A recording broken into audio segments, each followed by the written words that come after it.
What no. Podcast. Welcome. I almost said back, not back, but welcome. Professionalism. Welcome to our first ever podcast. Thanks, Dad. Yeah, this is the What Now podcast, Yes. in case you couldn't tell by that intro, where we said the words What Now and podcast. I do love that intro. Yeah, I'm also sucking on a lollipop, so that's, get used to that noise. Professionalism You said that, no? on our audio podcast. Well, if you thought we were going to be professional, you thought very wrong. Thought wrong, because We are not professional. in the first 30 seconds, I forgot the episode number and then went like this. Yes. Yeah. Is that, you know the song Lollipop? Yeah. Yeah, is that what that's supposed to be? Yeah. I think so. I was thinking, Just hit me. yeah, because you're. Yeah, that's what that noise is. Anyway, If what? you don't know, Nathan is your host. You sit across from me. Why am I pointing with my whole hand going, right? I also saluted the microphone. Yeah, saluted the microphone. And I am Ty, his friend. Mhm. I'm the Nick Mason to his Mr. Sunday. Yeah. Yeah. In this podcast, we aim to look at just whatever pop culture stuff Yeah. we decide we want to talk about. Yeah. Mainly movies by the looks at our current schedule. Yes. But that'll change a little. We got some TV shows today, I guess, We have got some TV because we're shows today. doing the Golden Globes. There's TV shows all the times. Yeah. We'll talk about TV. We might talk about some music or the sport, maybe. So if you're really interested, how it happened was Nathan stupidly talked about doing a podcast, and I went, hey, let's do a podcast together, and we ran with it. And then we're doing. Here we are, like 3 months later. So yeah, we're just going to talk, just generally about stuff we talk about. Yeah. And then post it. If you like it, tell us. If you hate it, tell us. And we'll fix it. Yeah, we'll bring friends on. We could talk about random stuff. Yeah, then we should rock on. So, I'm taking. You are taking it. I think it's because Sorry, you're man. sitting in that seat. No, I'm just. I had this planned in my head. I'm like, say it. Go for it. So, quite recently, the Golden Globes happened, which is. Am I right in saying it's just like a small Oscars? They definitely have similarities. The difference between them, a lot of people don't know this, is the Oscars are voted on obviously by the Academy, which means people that work in the industry. Yeah. I think currently the rule is like you have to have won an Oscar or have been like nominated by someone who's won an Oscar, and you have to have been working in the industry for the last like 10 years, something like that, Okay. to vote for the Oscars. Right. Whereas the Globes are voted on by the Hollywood Foreign Press, which are made up of film And critics. Everyone's in there. Yeah, those are people that their job is to talk about movies and to review movies, things like that. Okay. So that's why you tend to get those weird. You often get overlaps, but then you get those weird times where the Oscars fall in love with Extremely Loud, Incredibly Close, and the Globes think it's the worst thing that ever happened. So, the Oscars like Michael Bay. For the technical awards, they seem to love him. So, and also, the Oscars is a person, I'm assuming called Oscar. Um, Globes is a globe. as far as I can tell, no one really knows who Oscar is or why that's the thing. It's Oscar Isaac. Yeah, it's Yeah. a time traveling. It's Oscar Isaac. Went back to the like It's 40s. apocalypse Oscar Isaac.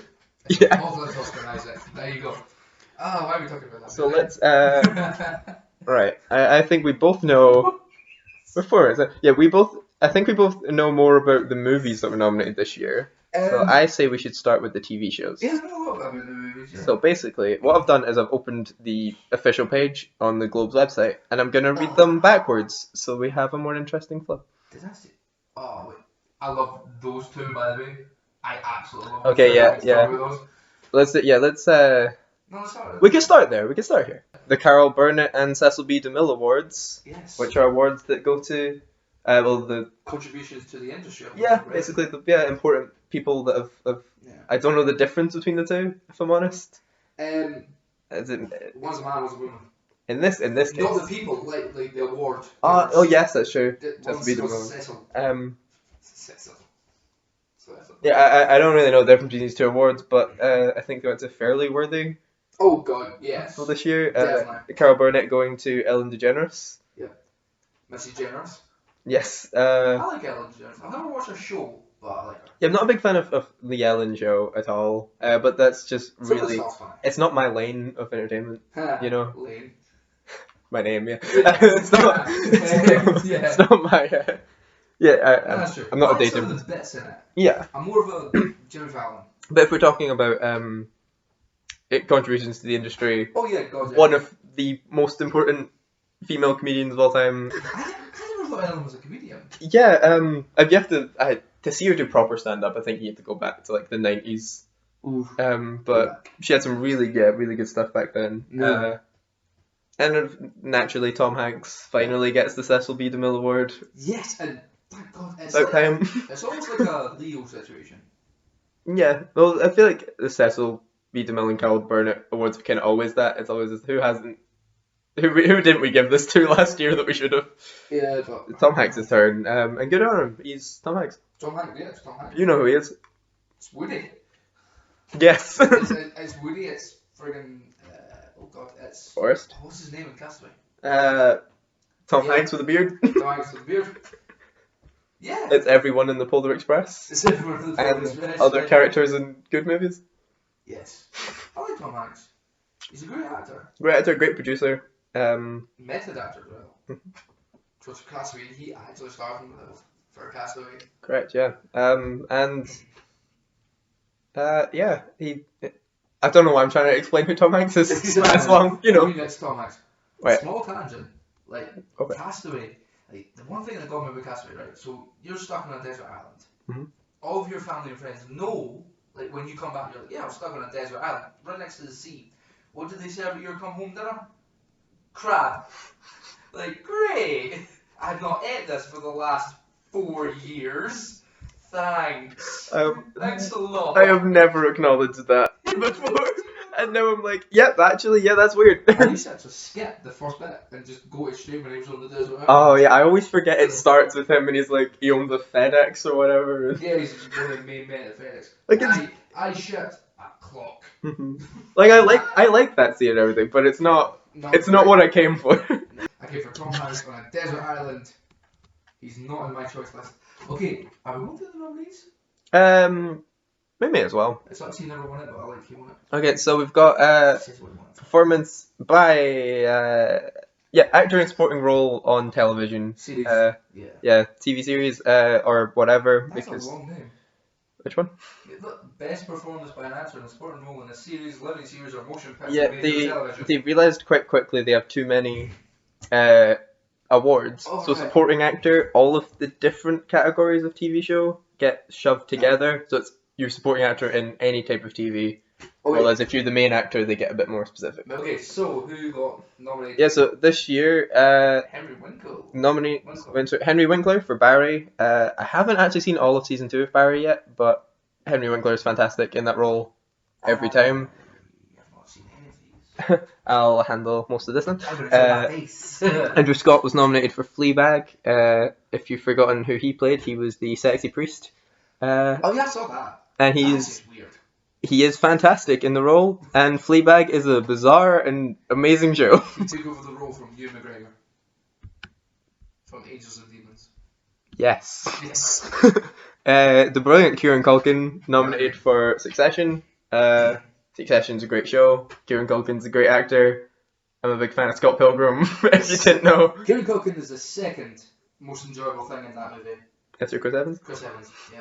Alan Arkin nominated for the Kaminsky Method because he has to be, because they nominate him all the time. Oh, it's Father Christmas' father-in-law. But yes, it is. But this year we went to Stellan Skarsgård for Chernobyl. Stellan Skarsgård is a fantastic actor. He is an incredible actor. Chernobyl was an incredible show and deserves to win. One of them is Pennywise. Yeah, like I said. Which one's that? Bill Skarsgård. Skarsgård. He's also Tarzan. Anyway, Chernobyl's great and he's good in it. Yeah, okay. What's next? Next up, we have supporting actress in a TV show. These are I've seen less of these. I think Helena Bonham Carter nominated for The Crown. I haven't seen any of it. But Helena Bonham Carter's a fantastic actress. Yes, the casting made sense to me when they announced it. Just haven't seen the show. Did Tim Burton have anything to do with it? He did not. But she does seem to play royals a lot now. Yeah. She was in King's Speech. She was in other things where she wore big dresses. And in Harry Potter, she was a royal douche. Yes. Emily Watson, also nominated for Chernobyl.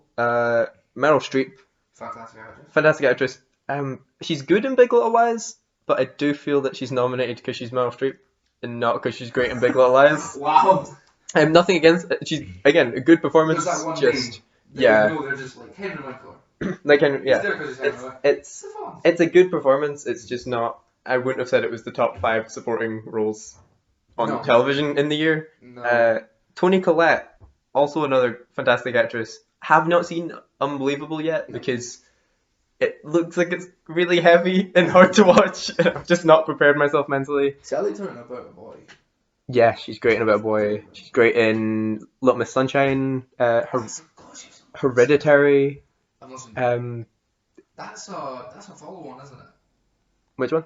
Hereditary, or it has a follow one. It has a sequel. It's not a sequel. It's got a spiritual successor, I guess. If you get Midsummer. That's it. Thank you. It's similar. It's like similar in vibe and stuff. I was like saying Prometheus is not a prequel to Alien. Well, Prometheus is kind of, yeah, but Midsummer is more like thematically and has a lot of crew and stuff involved. It's similar to Hereditary, but I don't think they're quite connected. Patricia Arquette won this one, by the way, for The Act. Who is that? I didn't see The Act, but I like Patricia Arquette. David Arquette? Anything to do with David Arquette? I think yes. There's the Arquette family. Who Courtney Cox was married into Courtney for Cox a while. was Courtney Cox Arquette for a bit. Yeah, I got really confused when that happened. Courtney Cox Arquette, like. Now it changes again. Yeah, by the end of it. Yeah. But yeah, Patricia Arquette's a great actress. I haven't seen The Act, but I like Boyhood, so there you go. Oh yeah, this one surprised me when I first read it. This is Best Actor on Television for a Musical or Comedy. Great, all nominees I think deserved. Michael Douglas. Yeah, Michael Douglas That's is. Michael Douglas. Yeah, he is always great in the Kominsky Method. But yeah, I guess he could have been nominated just because it's him, and you're supposed to nominate him. Yeah. Brilliant choice nominating Paul Rudd though for Living with Yourself. If you haven't seen Living with Yourself, Paul Rudd plays 2 characters in this show. Right. In this show, Paul Rudd's depressed, and then he decides to fix himself. Like there's like it's this weird sci-fi thing where you can go to this like facility and they make you better.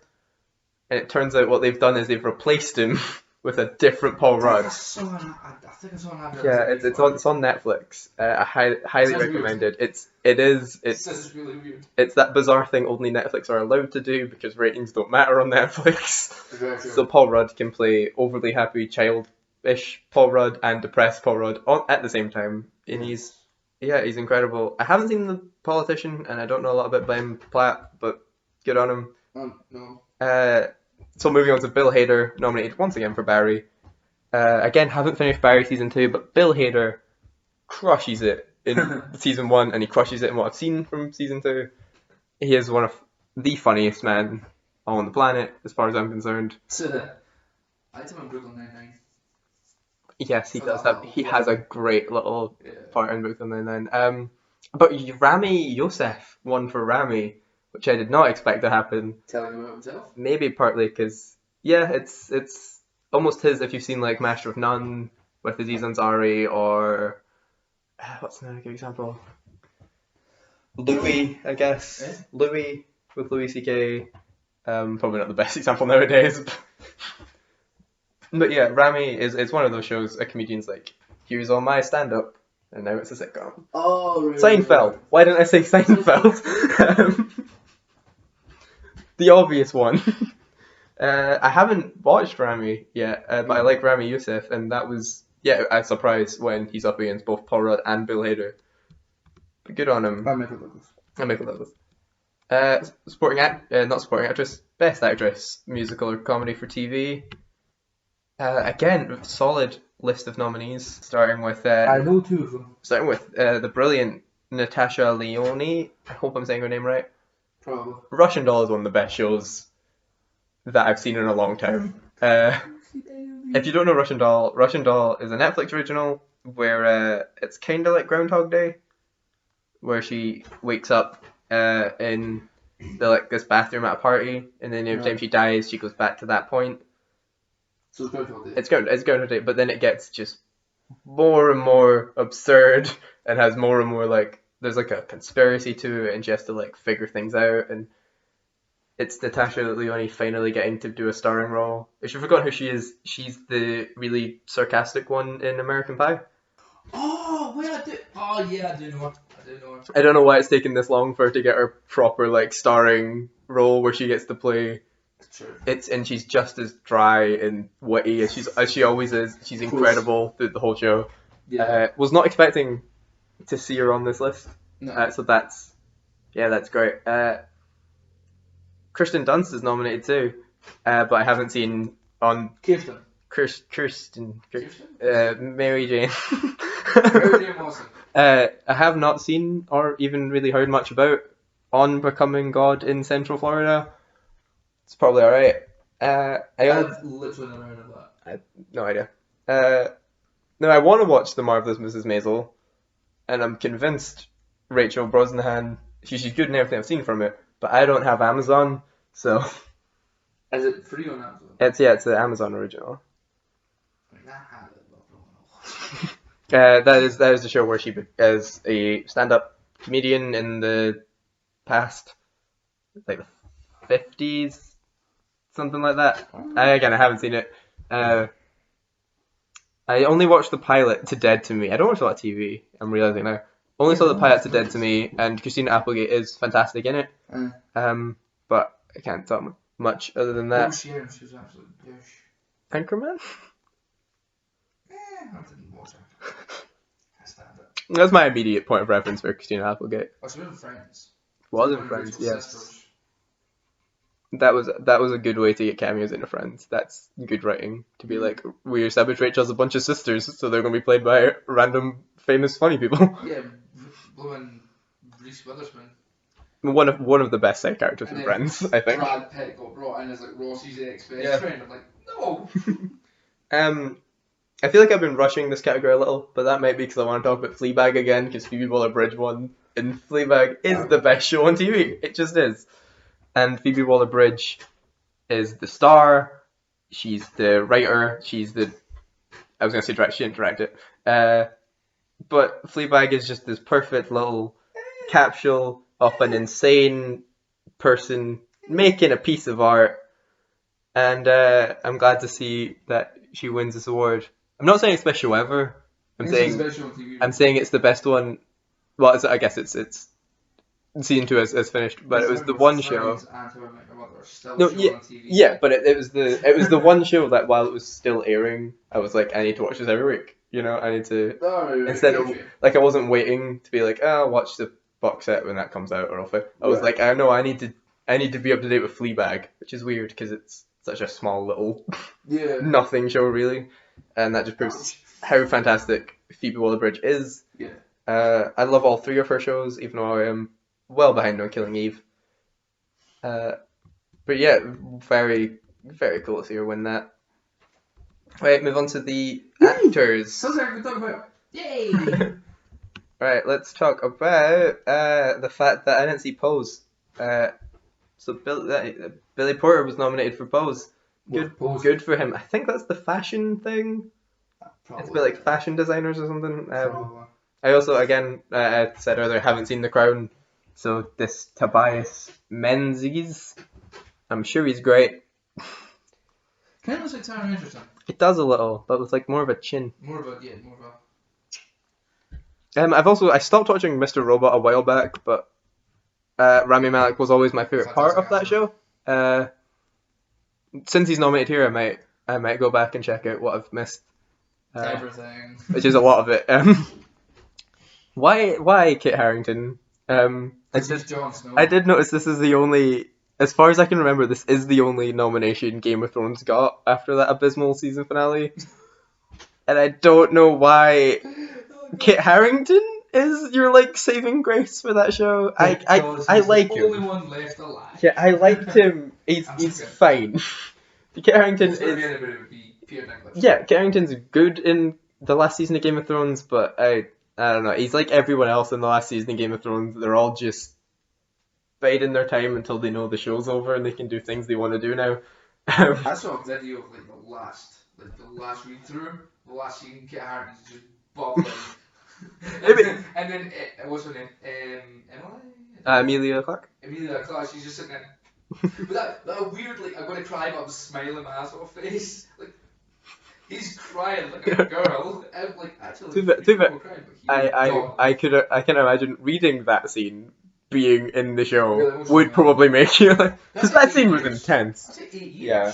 They were like friendly. Imagine if Friends fell. Mm-hmm. 10 seasons. See how many other? 9 seasons. Do you know who did win best performance by an actor in a drama? Brian Cox. Brian Cox. I love this man. Brian Cox is a great actor, and we are well past the time where Brian Cox was in literally everything. Like in 2000 to like 2002, where he's in everything that came out. Oh, Jude Law. Jude Law was another one at the time. Everything. Like, I remember the first time I saw The Ring, and you get to like an hour in, and then Brian Cox just shows up, and you're like, "How are you in this? Why are you here?" I forgot about The Ring. Okay. Oh no, wait, no, I didn't forget about The Ring. Because I don't see the point in The Ring. I've seen the Japanese version, which is much better. But I still, I appreciate the Vivinsky version. Don't watch the Japanese version. Yeah, terrifying though. But Brian Cox won for Succession. Again, Succession, one of the best written shows on TV right now. Fantastic cast. Yeah, a show that it's very different, but it reminds me a lot of The West Wing in that way. Yeah. Where the script is so precise that it has to be perfectly cast in order for it to make any sense. Yeah. And yeah, worthy win for Brian Cox there. Actress in a drama on TV. I should just read them as written, because what I'm saying is making less sense. The Morning Show, right, this is Apple's first foray into making television. But The Morning Show's a new show. Mm-hmm. Is it? Brand new to, yeah. News. News. Oh no, it's about, like, they are the team at a morning show, and like, the male host's been like accused of sexual harassment or something, and bringing a new host, and for some reason, Jennifer Aniston's I don't want to pay Apple any more money than Apple have, so I have not seen this. Yeah. Reese Witherspoon and Jennifer Aniston both tend to be pretty good in things, and they're both nominated. They're somehow both nominated as the lead actress. Again, haven't seen the show, so I don't know how that works. Yeah. That tends to not happen. Honestly, I wouldn't put them in the same tier. Really close. But I think Witherspoon's been more consistently great. Because with Witherspoon, you're talking like, you're also talking Walk the Line and Wild and like. But with Jennifer Aniston, put her, give her the right script, put her in the right role. Yeah. She will knock it out of the park. And The Morning Show seems like the right place to put her. I just haven't seen it yet. I have seen Big Little Lies, and I love Big Little Lies, and I love Nicole Kidman in Big Little Lies, and I'm very happy to see her still being nominated. Because that's the thing with the Golden Globes and things. Often you get like 2-3 seasons in, and they're like, yeah, people know you're good. We're going to talk about these new miniseries or these new these new things that have just come out. Yeah. So it's good to see Nicole Kidman and Jodie Comer from Killing Eve getting their nominations still, even though they're nominated. Feels like Darla from Angel. What, Jodie Comer? Yeah. Does it better. Feel like crazy look. Well, that's perfect because she is in Killing Eve. Show about psychopaths. And she's fantastic as always. But again, she's been nominated before. Killing Eve's been on for a while. Do you know who's not been nominated in this category before? So they gave her the award. Olivia Colman, because she just took over on The Crown. Again, I haven't seen The Crown. I liked her playing a different queen in The Favourite. That's about all I have to say. Yeah. But Olivia Colman in The Crown. We're movie guys. We're not. TV. That's why we're doing this bit first. I know some TV shows, but I'm not. I watch older TV shows, like ones that have been around for. So yeah, sometimes it does take me a while to get round to watching things. Actor in a limited series or motion picture made for television. Christopher Abbott in Catch 22. He is really good actually in Catch 22. Catch 22 is a story I had forgotten about. You know what I mean? It's one of those things people just know. Yeah. But then George Clooney decides, we're going to adapt Catch 22 as this miniseries properly, and it's going to be just as funny as the book, and it's going to be like, it's going to have all the jokes and all the gags and stuff. It's never as funny as the book. Which, that's what amazed me, is they do basically line for line at points. Oh, right. Like the iconic, what's it? Private Major or something like that. Like the guy's, I've forgotten completely what it is, but the guy's name is a rank, so they get him confused. Oh. And they do that line for line as it's written in the book. And it's hilarious. It's like one of the funny scenes on TV. And I love that they've made Catch 22 an actual comedy. Because something you notice, I've been reading a lot more for uni. I've been reading a lot more older books and stuff. Yeah. And what you don't realise is because you're used to the adaptations, which take them very seriously, to be like, this is Dickens or Shakespeare, whatever, you forget just how witty a lot of those books are. Like, I just started reading Hard Times by Charles Dickens yesterday. A page in, I had to put it down because I was laughing. And I was like, no one told me this was a funny book. Like, nothing I've seen about this is funny. Yeah. So I'm so happy they actually made Catch 22 properly. And because of that, I can see why he didn't win. Because being the best funny person tends not to get you awards. Nah. Another example of an actor I love in a thing I didn't see is Sam Rockwell in Fosse Verdon, whatever that is. See what? Fosse Verdon. Fosse/Verdon. Yeah. Is that how you say those words? Foss, maybe? Foss? Whatever it is. Probably Frost Nixon. Yeah.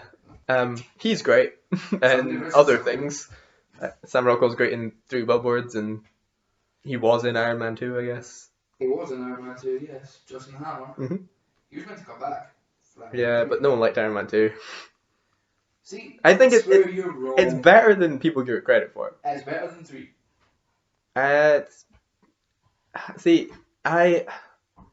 Because 3 bothers me so much. I want to like 3 more than 2 because it's just because the last kind of, not even half, the last kind of third of Iron Man 3 is so, as soon as you have the brilliant reveal that the Mandarin was just some dude called Trevor, and it's like, this is the peak of like where spy movies go, and then everything's just on fire from that point on, and it just loses it. Yeah. Whereas I think Iron Man 2 has that consistent just through the whole thing. I don't know, I like the suitcase suit up. Other than the suitcase, which is fantastic. Sick. Yeah. Okay. I stand by. Chernobyl was incredible, and Jared Harris was in Chernobyl, and good for him. Sacha Baron Cohen nominated for The Spy. This is on my Netflix queue. I want to watch The Spy. Queue? Yeah. Oh, that's scary. I haven't seen it yet, but I want to watch this because I like whenever Sacha Baron Cohen gets to do a more serious role. He doesn't get to do it often. Very well. But he's always incredible when he does get to do it. Yeah. I think a serious role he's done. Yeah, it's hard, right? To not think of like him with a fake mustache shouting at strangers, because that's most of his roles. And he's the best at it. Like they did. It was last year, well, 2 years ago now, I guess, because we're in 2020. Yeah. He did Who Is America? Oh, which back to that old, almost Ali G show style of just, I'm going to dress as a ridiculous character and somehow trick this very important person to thinking I'm a real person and make them do awful things on camera. And incredible, man. I love Sacha Baron Cohen. Russell Crowe won this one for something called The Loudest Voice. Something I have not seen. I feel like Russell Crowe is trying again. Yippee. You know what I mean? But I feel like he's one of those actors. He almost Bruce Willis'd himself for a while. Yeah. Where it was like, he was giving it his all in like the late 90s, early 2000s, and he was up for Oscars, and he was doing well, and he was like, I've done Gladiator and Beautiful Mind, I can do whatever. And then I think, round about The Nice Guys, he was like, maybe I'll do something with this one. Maybe I'll try a little harder. You can tell that. Do you know what I actually liked him in? It was The Man with the Iron Fists. Mm-hmm. Because Incredible. He didn't care. I liked it. When he tries, he's not great. And he doesn't give a... I don't know, because I always, Monkeys. whenever I think of Russell Crowe, I think I immediately think of like crazy real life Russell Crowe. But then after a little while, I just get to the whole like, are you not entertained thing, and I'm like, oh yeah, you were Clearly not. a good actor. That would never happen, by the way. Yeah, but Like the guy comes down. No chance. nothing in Gladiator happened. I don't know. And best performance by an actress, limited series or motion picture made for television. There's two here for Unbelievable. Marriott Weaver and Caitlin Dever. Is that her name? Dever? One of those. Again, both actresses that have been in things I really like. As I said with Tony Collette, Unbelievable looks really heavy and hard to watch. Yeah. I just couldn't bring myself to watch it yet. I will at some point because it does look fantastic. And it's good to see Caitlin Dever up for something because I know already she wasn't nominated for Booksmart and she should have been. Oh, and she was great in that. Helen Mirren is up for Catherine the Great. It didn't really appeal to me that much. Costume drama about famous historical figures. They make a bunch. Yeah, Helen Mirren. She's probably the right choice for that role. I just didn't see it. I haven't seen any of these actually. I haven't seen the act. What if role she's like pimp slapping somebody? Backhand in the foot. We probably were past this a lot because I haven't seen the act. Joey King's up for that, and Michelle Williams has won for Fosse Verdon, the thing we already said. We have no idea what it is. Good for Michelle Williams. You were good in Brokeback Mountain. Well, this is actually. Oh no, this is movies. Well, this is the best limited series and motion picture made for television. Okay. So short thing that was on TV. Unbelievable. All these mentioned. All these have been mentioned. So Unbelievable, obviously nominated. Keep describing my thoughts on it. I've had, you know what I'm thinking. Loudest Voice, again, didn't see it. Apparently it was on Showtime, which makes sense why I haven't seen it. Yeah. Fosse Verdon, Catch-22. Well, again, we have no idea what that is, but that poster looks kind of cool. Sam Rockwell's wearing a hat. Catch-22 though, I already said I loved. Well, that's not Sam Rockwell. No, yeah, in Fosse Verdon. Oh, right, I thought... Not in Catch-22, sorry. In Fosse Verdon. But anyway, yeah, Catch-22, I've already said, is incredible. Do watch this show if you're looking for something just different. In war. You forget the conversation we had before we started recording, right? What, that 2 o'clock in the morning. Yeah. You don't do it. You finish Freaks and Geeks. I'll have finished Freaks and Geeks. By the way, guys, if you haven't seen it already, go watch Freaks and Geeks. Yeah, it's so solid. It's so good. It's like 20 years old this year, but it's If I was in charge of the Golden Globes, I would have given Freaks and Geeks everything now, even though it's 20 years old. Yeah. But Chernobyl won, and you know that I like that fact. I'm happy with the fact Chernobyl won this award. Yeah. I think we should be on Best Show now, right? We are Best Television. Oh, musical or comedy, obviously. These split themselves into two. We're on Best Music. I am happy with who won this one. Although great nominations overall, I think. Didn't see The Politician. I think is that on Hulu maybe or Amazon, something like that. There's something on Hulu that I don't know how to catch. It's called Letterkenny Problems. Mm-hmm. It's a little bit like that's pretty interesting, but I'm not paying for Hulu. A lot of Hulu stuff seems to show up weird places over here now. I've noticed Shrill has ended up on BBC Three. Catch-22 has ended up on all four, which was a strange place for that to go. Well, my 4 catch-up. No, it's my 5. I have the 4 channel. Mm-hmm. That's what I'm watching Freaks and Geeks on. The 4 channel. Yeah. And that's where I got it as well, yeah. Misfits is really good too. Good. I think you'd like Misfits. At least the first few seasons. Also a bit from the triple. Oh mate, that's right. So yeah, Marvelous Mrs. Maisel, again, up for this every year. Didn't see it. The Kaminsky Method. It's 2 old guys and they're grumpy. And if that's your thing, you'll like it. And it's Michael Douglas and Alan Arkin, and they're great at being grumpy old men. Yeah.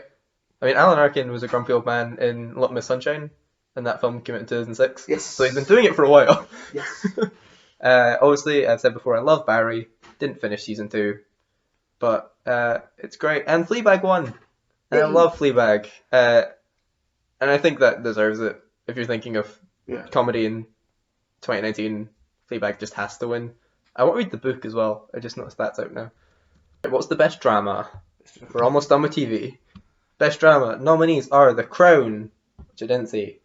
Big Little Lies, which is always fantastic. Morning Show, sorry, as I said, didn't see, and I'm not up to date with Killing That's Eve. Steve Carell. It is, yeah, he's the bad man. No, not Steve Carell. Yeah, interesting casting. I think his career's been moving in that way to be like more interesting roles and things. He's not Michael Scott anymore, you know, for better or ill. Sorry, The Office. The Office, yeah. Did you watch The Office? Both versions. Yeah, again, not up to date with Killing Eve. It's probably still good because it started great. And Succession won again. Clear choice, I think. Clear winner for that. One of the best shows on TV. Right, let's go for best. Yeah, this is one of the most bizarre. This is one of those bizarre set of nominations on everything the Globes have done this year. It's best original song. Okay, let's start with the first one, which was Stand Up from Harriet. I didn't see Harriet either, but I did hear Stand Up on the radio a couple times. Okay. And I did listen to all these songs before doing this. Stand Up's, it's decent. It's I don't want to sound cruel because I like this song quite a bit, but it's Harriet's an important movie. Yeah. So it's the important movie song. Oh yeah. You know what I mean? It's slow and there's like strings and it's a powerful vocal and yeah, if you like that. Let My Heart Will Go On for Titanic. It's that kind of just that if you I get why it's up for these things. I also get why I don't win. Spirit from The Lion King. Nah. I'll handle this, I guess. The song is fine. I don't hate the song itself. I hate its use in the movie. The movie? Oh. I hate the movie. I hate the use of Spirit in the film because it's... Well, I'm sure I've mentioned someone before. If not, it's on a future episode of the podcast, so spoiler alert. One of the things that bothers me with Western animation is the need to include like things happening. And in the original Lion King... In the original Lion King, a thing that bothers me is there's a scene where for no reason they play Bob O'Reilly by The Who, just so there's something else happening to distract you. And in this one, they just throw Spirit by Beyonce in there instead. It's the same scene. What was the original one? It's The Who. No, like, what? The Teenage Wasteland. It's like halfway through the film. It's between... It's the bit basically where Simba has to get from hanging out to doing his stuff. Oh, and he's running. Yeah, and in this one it's Spirit instead. Again, the song's fine. It's just again, I see why it didn't win. Even that bit wasn't enjoyable in the movie. I thought like a real fight between like real lions would be sick. Nah, trash. Do you know what's a good song though? No. Into the Unknown from Frozen 2. I have not seen Frozen 2. I haven't, but I love this song. I have not seen. I've heard the soundtrack a bunch. I really want to see Frozen 2, but. Again, I'm 18 years old. I can't just go see Frozen 2 by myself. Easy way to do it. Steal a kid. Don't steal a kid. You talk to your friend who has kids. Me. I was supposed to take like my cousin. I was supposed to take my cousin's kid, but then she went with like her like nursery, and I went. That's probably a better idea. Yeah. You do that. I've already seen it as well. I'll get the DVD. Yeah, that's gonna look even better. I'll just pursue. I'm buying it for a friend. Who's a check? No. No, don't say that for a friend. That Taylor Swift song from Cats was nominated. It's really bad. Oh yeah, talk about Cats. I don't want to talk about Cats. Nathan wants to see the Cats that they never fixed. Yeah, I was gonna see Cats. I was like, it was on my list. I was like, I'm gonna see Cats, and then I realized it would have been fixed by the time I got a chance. I'm like, no, Cats is off. I'm not seeing Cats anymore. And the song's bad. Why is it here? Because Cats. But Elton John won. If you don't know Elton John and Taron Egerton did a song called "I'm Gonna Love Me Again" together for the Rocketman soundtrack. Yeah. I believe it plays over the credits. It's been a while since Rocketman now. It's really good. It is a great song from a great film, and yeah. I think the obvious choice for I would have accepted Into the Unknown, but yeah, it's good to see. I mean, I think I would have voted for. I would have been a bit pissed if it went to. If it was Taylor Swift over Elton John. Oh, if it was if it was Taylor, that song. That's the only song I fully don't like. Is the Taylor Swift one. Original score. Oh. This surprised me actually with who won. We'll get to who won in a minute, but Little Women, I didn't see, but the song that plays in the trailer is fun.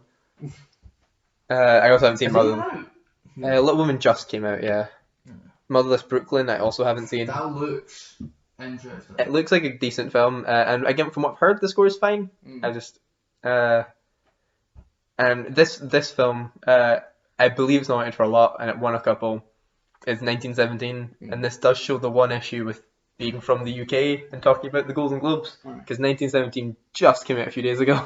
Yeah. So I have not had a chance to see it. You're double billing it, aren't you? I'm hoping to. I might have to leave 1917 out of it so I can see Jojo Rabbit. Unfortunately. Of course, I need to support my boy Dave, but I'm gonna see the gentleman. That was good. Mm-hmm. But 1917 is like a very important seeming film, film, and the score, from what I've heard, again, is great. Now, I would have given this award to Randy Newman, who did the score for Marriage Story, because his score for Marriage Story is wonderful. Randy Newman, of course, did all the scores for like the first few Pixar films. Yeah. And you get that cute little piano stuff. Yeah. Imagine that, but it's playing over really sad things happening, and that's Marriage Story, and it just works. I don't know how. Wow. But he captured that kind of, when you're that mood where you're like sad, but you don't want to be sad because you're like, well, not everything's that bad. Yeah. But you're still, that without saying words, somehow his score captures that feeling perfectly. Yeah. But for some reason they gave it to Joker. And every time I'm trying to think of the music in Joker, I'm just thinking of the soundtrack, not the score. Yeah. So I'm thinking of that Gary Glitter song people got mad at them for using in Smile Even Though You're Happy, or whatever that song's called. I can't really think of the Joker score. Must be good. I don't know why this one. Still not seen the Joker. I'm still iffy on it. Joker was fine. It's fine. Joker was okay. What's this? Okay. Foreign language film. I haven't seen any of these. And again, that's partly because they don't give us foreign language films in good screening times, unfortunately. They're either at midnight in little cinemas in the middle of nowhere, or they just get dumped on streaming services without any fanfare. Yeah. So the nominees were Portrait of a Lady on Fire, Pain and Glory, Les Miserables, The Farewell, and Parasite. Parasite won because it was made by it was won by Bong Joon, he did Snowpiercer, if you saw that, or Okja for Netflix. Sorry. Great filmmaker, and I really want to see Parasite, but has been so far impossible for me to do so. So let's just move on. This was surprising to me. Let's talk about Best Animated Film. The Lion King nominated, I think, for animation more than anything. Which, sure. How to Train Your Dragon Hidden World, I really liked.